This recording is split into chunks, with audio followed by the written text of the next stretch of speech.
वो नारे देते हैं बटन कटेंगे, इन सब नारों की बजाय जो है, चुनावी नारों की बजाय कुछ सार्थक काम करके दिखाएं। सरकार तो चुनावी आधार पे जो है, जाति धर्म के आधार पे हिंसा कराती है, जुल्म कराती है, लोगों को डराने का, धमकाने का, बुलडोजर चलाने का काम करती है। कब तक ये देश इस देश में जो जाति के आधार पर बंटवारा सहता रहेगा? क्या करेंगे? दलितों को समानता का अधिकार देंगे? दलितों को उनके अधिकार देंगे? उनके साथ जो जाति के आधार पर जुल्म हो रहा है बंद करेंगे? क्या करेंगे?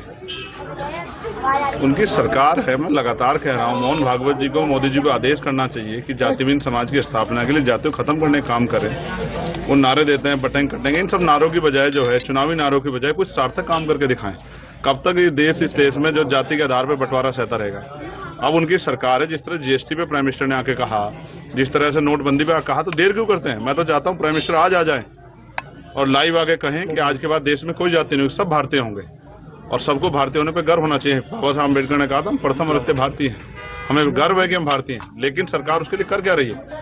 सरकार तो चुनावी आधार पे जो है, जाति धर्म के आधार पे हिंसा कराती है, जुल्म कराती है, लोगों को डराने का, धमकाने का, बुलडोजर चलाने का काम करती है। तो ये पहल बहुत दिनों से चल रही है, ये सिर्फ वोट लेने के लिए, इनका जमीनी सच्चाई कुछ नहीं है।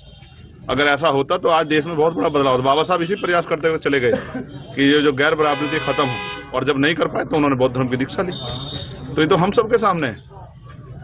इस चालों को, इन झूठे वादों को, इन झूठी मीटिंगों को जनता देख चुकी है और जनता अब इनके झांसे में नहीं आने वाली। शासन ने मदरसों की जांच को लेकर जारी किया पत्र, मदरसों की जांच। ऐसे नेता की ना हो जिनके बच्चे जो हैं राजनीति में, अभी हरियाणा चुनाव खत्म हुआ, देखिए कितने नेताओं के बच्चों ने चुनाव लड़ा है। तो ये तो उनको तय करना है। हम आजाद समाज पार्टी के प्रति जिम्मेदार हैं, उत्तरदायी हैं और हम लोकतांत्रिक पार्टी हैं।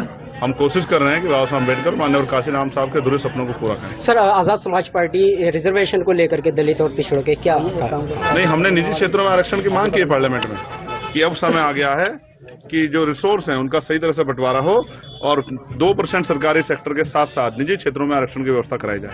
अखिलेश यादव कह रहे हैं हमने ठाना संविधान आरक्षण सौहार्द बचाना है, बाबू साहब लोहिया के सपनों का देश बनाना है। देखो, नारे तो 2024 के चुनाव में लगे थे। इन नारों में शायद सच होता तो जनता को महसूस होता कि जनता ठगी नहीं गई है। जनता उस झूठ को इस बार वोट चुनाव में बताएगी।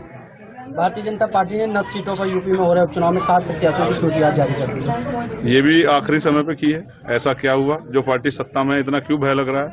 अभी जो है जनता ने जो सबक सिखाया 2024 में, इसीलिए बहुत समझदारी से कदम रख रहे हैं और मुझे उम्मीद है कि अगर मिलजुल के लड़ाई लड़ी जाती तो इसमें भी और लोकसभा चुनाव में बहुत बड़े बदलाव। सर, आजाद समाज पार्टी के साथ जनता की बात करें, कुंदर की क्षेत्र की, तो मैंने आज जो जन सैलाब देखा है पश्चिम उत्तर प्रदेश में, अभी तक नहीं देखा। तो इस बात की गवाही दे रहा है कि कुंदरकी में हमारे प्रत्याशी और हमारे नेताओं ने बहुत मेहनत की है और उसका रिजल्ट हमारे पक्ष में आया। यूपी उपचुनाव में ऑल इंडिया ब्लॉक में के उम्मीदवार साइकिल चुनाव चिन्ह पर लड़ेंगे, अखिलेश यादव कह रहे हैं।